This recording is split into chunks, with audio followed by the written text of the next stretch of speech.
is our final panel discussion of the day. That's the Climate Risk Forum. So let's welcome our guests to the stage. We have Venkataraman, Managing Partner, Europe Financial Services and Insurance at Infosys Consulting. We have Linda Freiner, Group Head of Sustainability at Zurich Insurance Group. And finally, we also have Claire van der Zant, Director of Strategic Partnerships at Shieldpay. Good afternoon to all of you. How are you? Good afternoon. Hello. Hi there. Thank you ever so much for joining us today. We've got lots to get through over the next half an hour or 40 minutes, so we will push straight on through for our Climate Risk Forum. And that is the first question would be how the insurance industry is currently assessing and quantifying climate-related risks. I'm sure we could fill our entire discussion with this particular question, so we'll start with it. And Claire, we will start with you for that one. How the insurance industry is currently assessing and quantifying climate-related risks. I think we talked about this when we had a little prep session before today, in that Shieldpay is offering a bit of an alternative perspective, really, on this topic. So Shieldpay gets very involved with compensation payments, so more of the gritty end of what happens in terms of getting compensation and damages payments to claimants. I'm going to be very naughty, and I'm going to let the other two answer this question first, because I think I come at it from a very practical end, and there's probably more conversation to be had before we get to somewhere that I can input some information. Absolutely, Claire. Linda, will come to you next. Sure. I think traditionally insurers have relied heavily on catastrophic risk models to really price the risk of a property, and which has meant really counting on 100 years of historical data to give us a view of the future. But the reality is that today the risk landscape is evolving very, very dynamically. So relying heavily on historic data is creating a blurry picture of current risks. But also, if we focus too much on the future, that can also be problematic. So what we are in the process of doing is to build a better understanding of the near past and the near future to model the more imminent impacts of climate risks.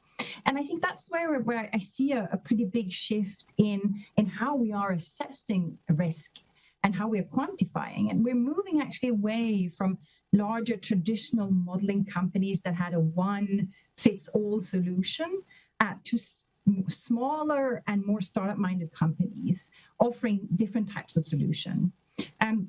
So that, and also being very specific on what we call perils. So particular physical climate risks such as floods, wildfires, precipitation as well.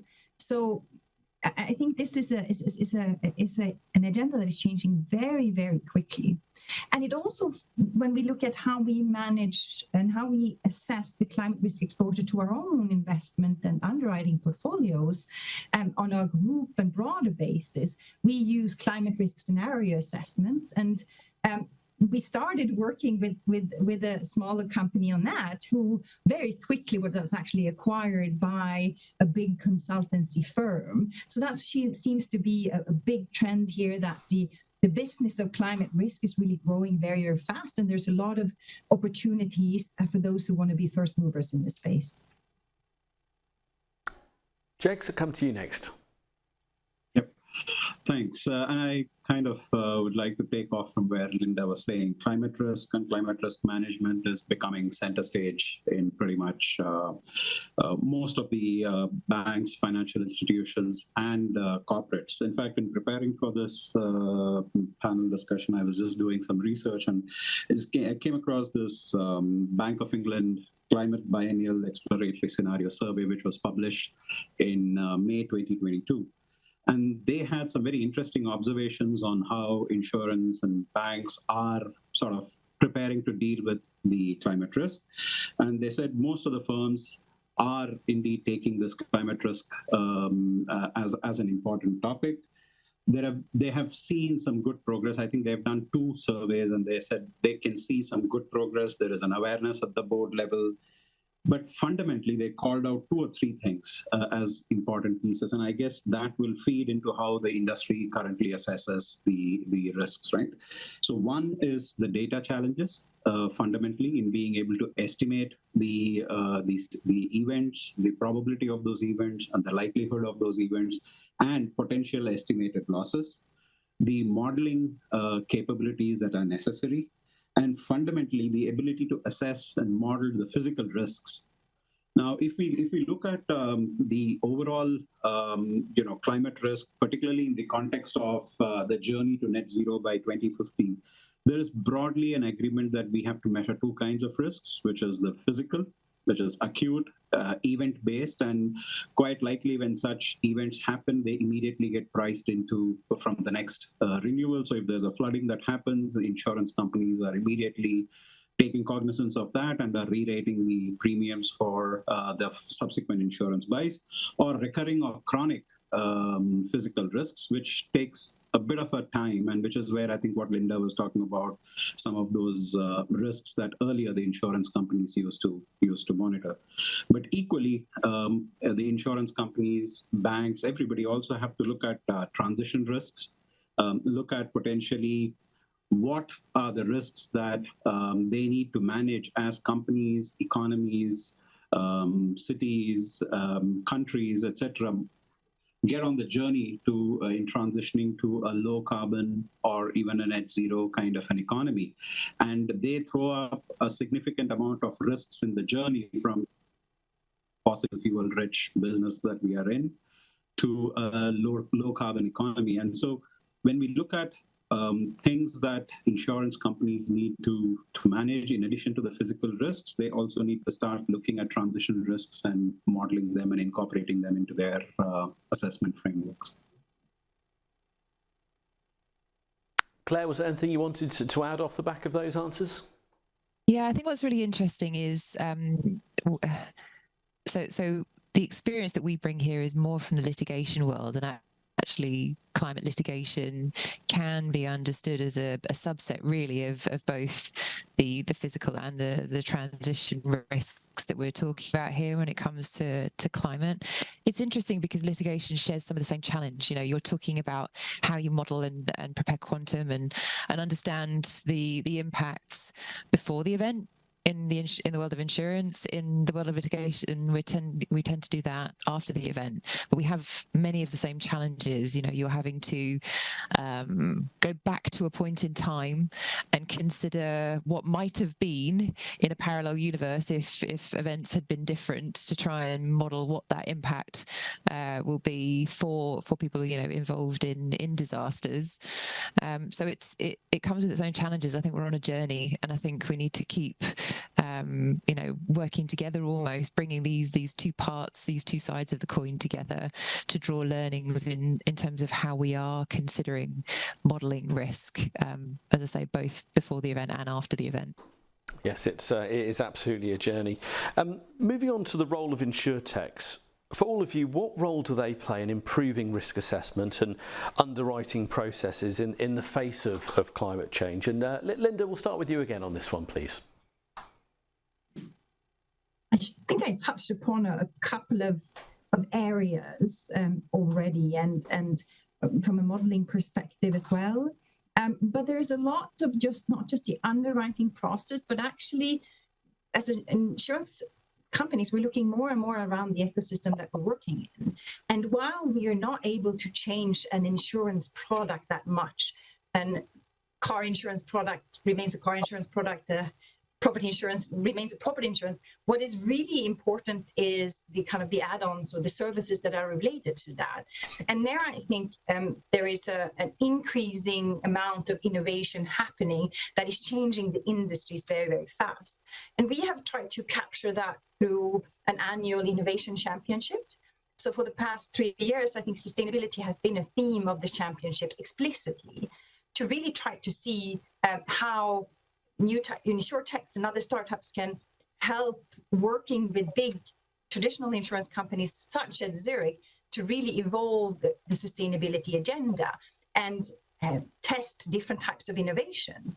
And I can give a couple of examples of that has been really helpful for us to move mindsets forward. One, for example, in 2021, we worked with Zesty AI to actually try to better understand wildfire risks of homeowners in the US with the help of AI and satellites. Similarly, in 2022, we worked with a company called Salient, who was really came with a platform that was able to do much better weather forecasts and actually weeks ahead of time for really severe weather. And then we actually could set up with that prediction engine, actually help our customers getting notified about this coming well ahead so they can actually prepare for that. So there's a number of these types of collaborations that have really changed the way that we do business today in this area. Jake, I'll come to you next. Yeah, one of the things that I was mentioning and what Linda alluded to as well is the modeling of the financial and the climate-related risks. Now, that requires good quality data, good, clean quality data that is necessary, and equally, when we talk about innovative products, there's a significant increase in the parametric-based insurance products that are coming out in the market, which are tailored very specifically for a geolocation, for a company's business, for a certain event that they are looking to model. I think there is a significant role that InsurTechs can play, one in the innovation in terms of products and services that they can offer, but more importantly in helping the larger underwriters with good quality data, with good quality correlation between the parameters that they're identifying and the potential losses because that good quality, and I come from a consulting and an IT services company, and this is something that we see as a big challenge right across the banks and insurance companies, that they have data, but if you have to actually drive data-based decision-making, immediately it becomes important that the underlying quality of data is very good. And that is where some of the InsurTech companies can actually play a role in helping pull together good quality, reliable data and good, strong correlation between some of the climate-related events and the underlying data, and therefore help insurers and underwriters in pricing, understanding the risk, measuring the risk, and pricing the risk appropriately. Claire, as you say, you come at this from a slightly different perspective here, but how do you feel InsurTechs can play a role in all of this? Yeah, I mean, I'm nodding along to Jake's points there. There's direct correlations really in terms of what's happening in the litigation world and in insurance. So we have the same concept of administrators. I think in both worlds, third-party administrators, claims administrators, by the same name, they are administrators who do amazing jobs in terms of keeping really clean, up-to-date information and data. I don't know that this is something that insurers or in the world of litigation, law firms can necessarily do particularly well without having that support. These people are absolute experts in their fields and know what they're doing. And I think I would just extend on that really in terms of what Jake's is saying. The whole ecosystem of how you support, people, fundamentally, that's what we're all doing here, in protecting against risk and, in some cases then providing aid, compensation to people as part of these risks, is having a really collaborative ecosystem that considers the whole journey that you need to go through, all the way from early stage kind of quantum and modeling and assessing, all the way through to the practicalities of what happens if you do need to get money in the hands of people as part of a compensation journey. And there are lots of different players that can support you here. That the best end-to-end solutions are those that have considered all the touch points and have brought together an ecosystem that can collaborate together. I don't know this well enough, but I'm going to postulate that actually there isn't a single inflection point when you talk about the customer journey and the touch points. Actually, there's a lot of collaboration and overlap that happens at every stage. And so if you can get all of the ecosystem working really well together, that's what creates a really powerful solution in this space. It's certainly what we see in the world of litigation. I'd be interested to see whether the other panelists agree with me on that point. Linda, Jakes, I'll open it up to you to continue. No, absolutely, Claire. And as you talked about, it's got to be the whole ecosystem. And one of the things that we picked up speaking to some of our clients, particularly in the sustainability, net zero journey and all of that, there is a significant amount of education that is necessary. The more educated the end customers are, they are better able to provide information, data, disclosures. I mean, it's at an individual level, but equally at a corporate level. One of the things that the insurance companies rely on is good quality disclosures on what is the net zero journey or what is the risk of climate-related events that impact their business, so that the insurance companies may be able to price their insurance better. The opposite of not being informed, not being educated customers that buy insurance products is they don't disclose appropriately, and quite likely they end up paying a higher premium because the insurance company takes a conservative view, or it ends up with unanticipated losses, which anyway has the downstream impact of a higher premium. So fundamentally, I think there is a need within the ecosystem for the various players to keep informing and educating the partners, but equally, there is that opportunity that's available for the various players, be that consulting firms, be that modeling firms, be that data providers, or the insurance underwriters themselves, to look at the various opportunities that arise as they look to manage the risks as they are emerging. Particularly, I do see this as an increased focus area when we start moving towards the 2050 timeline. And one of the things that the survey, the Bank of England survey pointed out is, if the ecosystem overall gets in early, starts to understand, starts to report, understand, measure, collect data, and report, disclose appropriately, overall, the ecosystem can have a much lower cost of transition to the net zero economy or the low carbon economy that we are looking at. So very valid point from what Claire was saying about the ecosystem needs to move. It's not just any one company or one segment in the industry. Linda, I'd probably like to add that I think it goes both ways. So as much as insurers have a responsibility to upskill and help the customers understand climate risk, I think on the commercial side, it's also very important for the insurance company to understand the transition plan of its customer. And of course, understanding not just from a decarbonization perspective, but more importantly, what are the types of technologies that the company is going to invest in, and therefore what are the types of insurance solutions that they're going to need. So it's also from an innovation, products and services innovation perspective for us as well. It's a very, very important learning journey. And I'd also like to say one of the things that concretely turned into business for us was to try to help customers prepare for a climate risk, physical climate risk, but also help them with the assessments as well. So a couple of years ago, we launched something called the Climate Change Resilience Services, which is a standalone insurance function in the company that goes in and does climate risk exposures on an individual location basis for a customer.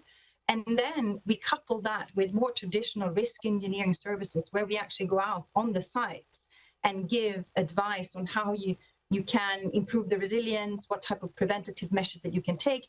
But also if you look at future locations, so that actually nobody has a crystal ball, but using climate risk data, you can actually better plan your investment in terms of where do you put your plants, and how do you protect those from the increasing risk of extreme weather events and hazards. And that's standalone. That does not have anything to do with the insurance and the underwriting decisions that we take. Our customers can themselves choose if they want to disclose that information to their insurance company or not.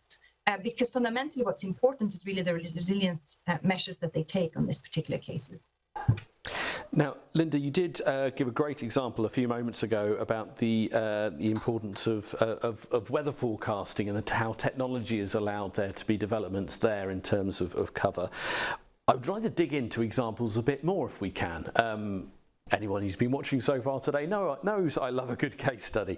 So I'll come to all of you on this one about any great products, solutions or bits of technology that you've seen developed as a result of new technology to address climate-related risks. What kind of things are we all seeing? What sort of things have we been rating? Jakes, I'll start with you. Yep, thanks. So one of the things that we are seeing as a trend and is the rise of parametric insurance, which is more data-based, very specific to individual events that potentially can be tracked, can be understood by the insurance buyer and the provider in a sort of a data-based manner. Now, in order to do that, people have used technologies such as machine learning, real-time monitoring of satellite imagery, geospatial information, Internet of Things, and to look at things like yield, drought, let's say rain or storm damage or wildfire, some of these things. And again, the whole point being when you do some of these, and this data comes from sources which neither the insurance provider nor the buyer influence, it comes from a third-party independent source. And then when you set parameters as to what is the level at which you want to buy the insurance cover or not, and when the event does occur, you get that independent third-party data that then gives you the information on whether the particular trigger point was breached or not. It leads to a much more transparent, much more an open and a credible, trustworthy engagement between the insurance buyer and the insurance provider in terms of settling losses. And I'm sure Claire in her role may have seen some examples where the clarity of what constitutes the event, what constitutes the trigger, ends up being a big play in how both the claimant and the insurance company resolves any issues there. Well, Claire, we'll come to you next then. I'm going to give a shameless plug. This is terrible, isn't it? But I'm going to talk about Shieldpay a little bit here. I think one of the things, just to build on what Jakes is saying is, when it comes to how you actually get compensation into the hands of the people who need it the most, and perhaps in this world it's even more heightened than in the litigation world, which can take many years to come to fruition, as we're seeing at the moment. But you're talking about actual, in parametrics, the need to get immediate relief funds, support out to people as a practical application of how you do that. That's actually quite complicated. It's certainly complicated to do it well. What Shieldpay does is try and solve those complex challenges. So, what we have built and are building with an ecosystem of tier one partners across technology, banking and payments is that global ability to reach anybody in the method that suits them the most, in the moments that suit them the most, with a solution that protects against fraud, that is doing all of the right things in terms of due diligence and verification, and making sure we are getting money into the hands of the right people, which unfortunately is also something we need to consider today as well as a critical part. So that's really kind of I guess some of the consideration that needs to be made in the broader ecosystem. I'm very much talking about the gritty end of how you deliver compensation, but what we to do this well actually requires somebody to really lean in and look at this as a particular solution. I think you'd be hard pressed to find any of the more traditional payments partners out there that can deliver something of this magnitude. You know, these are what we would call payments projects. They need an entire piece of thinking about how you construct them and then how you deliver them really well. Yes, well, as you say, it is the gritty end, but it is a crucial end to make sure the money actually gets to where it needs to go. Linda, anything you would add about insurance products or solutions that have particularly impressed you? I think building on what Jake said about parametric insurance, I think we talk a lot about it, but I'd like to make the point that it works really well in markets where insurance is either really difficult to afford, and where there is a protection gap, particularly. And many big insurance companies have tried to do microinsurance for many years, and very few have actually successfully been able to do that because we're just not part of the ecosystem in many of these markets, and we need to work with local partners to really be able to reach the customers. And one good example that we have been part of is a microinsurance incubator called Blue Marble. So where we came together with a number of other big insurance companies and brokers to really try to set up insurance schemes for the most vulnerable. And recently, just a couple of weeks ago, we announced a collaboration with Nestle, where actually Nestle is our partner, but the parametric weather insurance that we provide is for the smallholder coffee farmers of Nestle, so which Nestle would otherwise not be able to provide really the protection solutions that they need. So that's an example where parametric insurance works really, really well. That's another great example, and the collaboration and partnerships are where I want to take things next. So you've set that up perfectly for me, Linda. For you, what collaborative efforts or partnerships are being forged between insurers and InsurTech companies at the moment to tackle climate-related challenges? Because I guess from what we've been discussing so far, it has to be a partnership. It has to be an ecosystem. Jake, so I'll start with you. How important are those partnerships?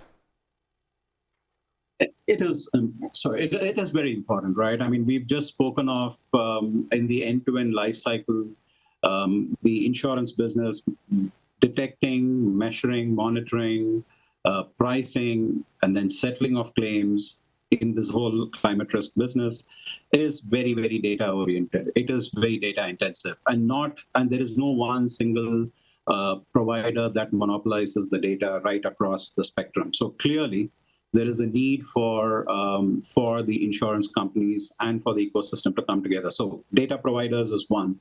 Second will be the risk modelers. As much as the insurance companies will be having in-house fairly rich and sophisticated modeling teams, InsurTech companies can provide that additional support in terms of modeling. So definitely there is a play for them there. I think there is an important part of working with the customers and the customer journeys to make sure that the insurance products that are being designed are something that's very relevant.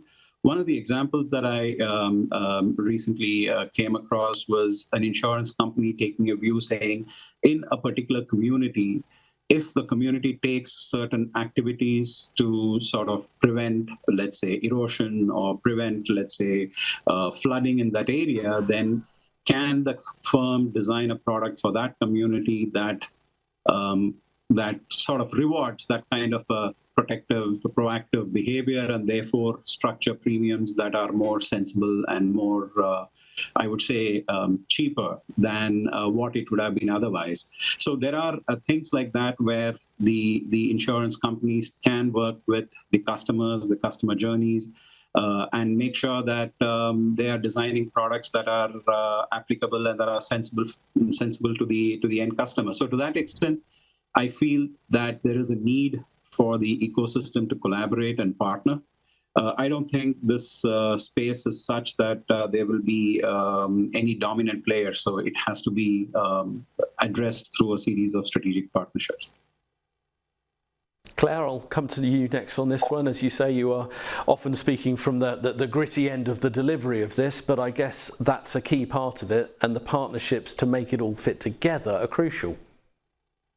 Yeah, absolutely. I'm nodding away to everything that's being said here and drawing parallels to a conference I was actually sitting on last week in the litigation space, and actually collaboration was the word of the day. In fact, we were talking about, what is the blueprint to getting money into the hands of claimants, which was a fascinating topic. We're all talking about it. I think what we need to do is consider that there are going to be experts at every part of this end-to-end journey, but they can only be expert if they're not working in silo. So we have to bring everybody together.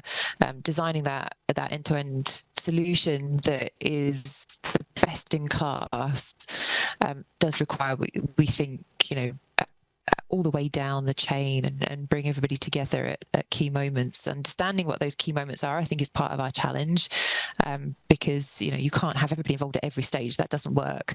So being really clear on what are the points at which we should actually start thinking about bringing in the more of this ecosystem is really key. There's never going to be one single inflection point where one part of the journey ends and another part begins. It's all very, very much part of ecosystem. You've said the word as well today. I think as well from our perspective, I would just fundamentally agree that no one partner can do this on their own. I think the way that we approach this is that we create our own ecosystem that we continue to grow, that we continue to plug into, because we're not, we're aware that we can't do everything ourselves. Actually, we work ourselves with we have partnerships that help us extend and grow our solution and services and capabilities as well. So parallels in both parts of what we're talking about today. Linda? I think there's one area that we haven't mentioned. We talked a little bit about CAT modeling and how it informs pricing and so on. Another area of data is, of course, how do we provide the right type of sustainability related and climate related information to our underwriters in the underwriting process so that they can make the most informed decisions. And we can do a parallel to the investment side of our portfolio, where the asset managers that we've used have had access to ESG related data for many, many years when they make the investment decisions. And of course, this is an area where you invest in publicly listed companies that are under increased requirement to report their climate data publicly. So it's data that is quite easy to get a hold of, and where we've seen a lot of mergers and acquisitions in the market, also by the bigger rating companies buying up smaller fintech companies who've started here. And our hope is and work is really to understand what is the type of ESG related data that our underwriters need in addition to the modeling data, and how can we provide them at the tip of the finger of them, because oftentimes in an underwriting process they have a very short time frame to turn an offer around, and oftentimes this is not publicly listed company where data is easily available. And I don't think there isn't a solution that exists yet that where we can get all both the environmental but also social data as well. So we have to, I think it's still early in the process of doing so, and also really understanding how much data do they need to make these informed decisions. Because the future is where I wanted to go next and finish on. And Linda, you've set that up beautifully. Do you feel that the quality of that data when it comes to helping the underwriters is the key for where things go next in this space? Is that the key, having the data for them to make informed decisions? I think having the data, but also very much defining what is the type of data that they need, right? Because, sustainability, ESG, even climate is it's such a huge area. And now, of course, in the next coming years, we're going to add biodiversity and nature on top of this. So we cannot expect underwriters to be sustainability risk experts. That's not realistic. But we need to give them enough information so that they can make the informed decisions, and of course, have an escalation process when they need to get additional support. But it's really this tip of the finger type of information that they need. Jakes? Yep. So, I mean, well, some of the basics here is more information is better than less information. More information leads to us understanding what is the risks that that we are dealing with. Better the understanding of the risk, better is our ability to manage and price them. Now, fundamental to all that is data. More data does not necessarily lead to more information. It can be poor quality data that just ends up frustrating the people and potentially leading to disastrous consequences if you just act on it. So I would agree with you and agree with what Linda was saying. I mean, fundamentally, having good quality data that we know is relevant, is important, and dependable, and using that, providing that to the underwriters or to the investors on the other side of the balance sheet is important as companies look to deal with the climate risk issues in the coming years. Well, Claire, data is one part of things, but what other trends do you foresee from your perspective in the coming years? Where do you think things will go next when it comes to climate risk? I am going to be sitting on the fence firmly on this one because just taking a perspective of, you know, what we're working through on more of the litigation side of things at the moment, there is a lot of data floating around. I think we are struggling to find a way through the data at the moment, and so my perspective is I don't really want to wade in on this one because it's definitely not my area of expertise.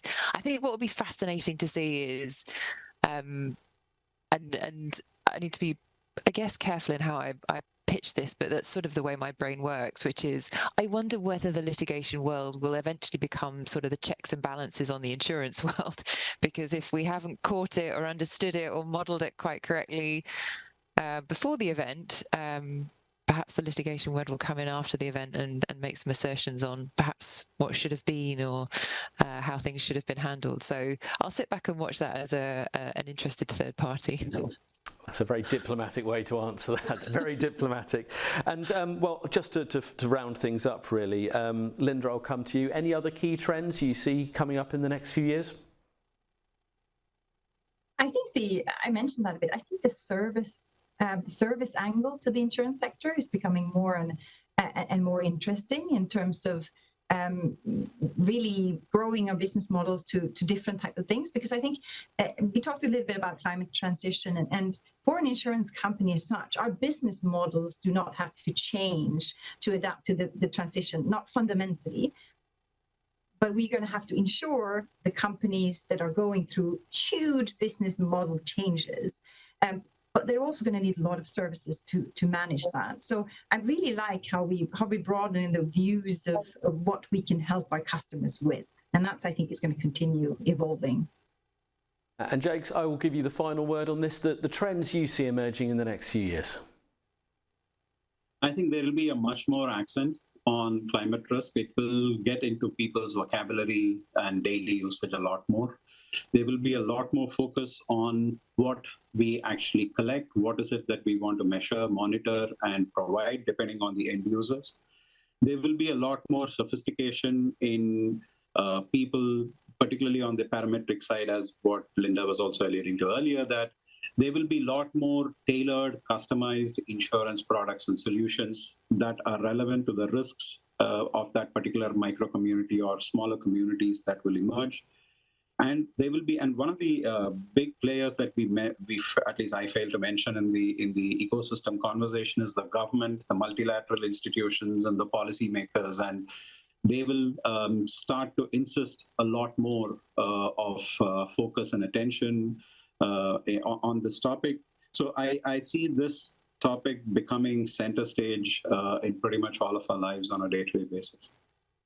And that, I think, is a good place to wrap that, because as you say, it is going to be taking centre stage going forward. So Jakes, Linda, Claire, thank you so much for your insights, your experience and different perspectives as well. That's always very much important. Thank you very much for joining us here at InsurTech Live. Pleasure. Thank you. Thank you. Thank you very much indeed.